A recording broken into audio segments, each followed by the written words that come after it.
The man on the verge of freezing to death stripped off his clothes, even his underwear. Arthur had gotten lost while skiing and fallen into a river. He kept blowing into his palms, but this small amount of heat had no effect. Soon he was shivering uncontrollably. Arthur filled a plastic bag with snow and tucked it against his body. However, by evening, the snow still hadn't melted into water. Worse yet, his soaked clothes hadn't dried either. In desperation, Arthur finally broke down.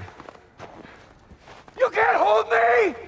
You can't stop me! Just then, he spotted a house at the top of the mountain. After being stranded for 2 days, Arthur finally saw hope. He hurriedly put his clothes back on and headed toward the house. But he hadn't gone far when 2 wolves blocked his path. Arthur knew he couldn't show fear. He raised his ski board, shouting as he charged toward the wolves. Sure enough, they were frightened away. Realizing there was a wolf pack nearby, Arthur dug a hole in the snow and used his ski board to block the entrance, protecting himself from wolf attacks. The next day, Arthur set off toward the summit with renewed hope. But having gone 3 days without food, his strength was already depleted. He hadn't gone far when his vision blurred. Dizziness forced him to his knees, dry heaving. Finally, Arthur collapsed unconscious. When he regained consciousness, his body was covered with thick snow. As Arthur tried to stand, intense pain shot through his right leg. He discovered his leg had been injured somehow, with his sock soaked in blood. To prevent the sock from freezing to his skin, he had to peel it off. The excruciating pain brought him to tears.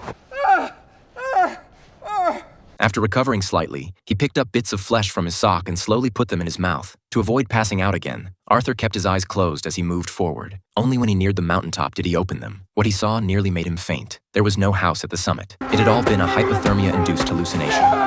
What do you want from me?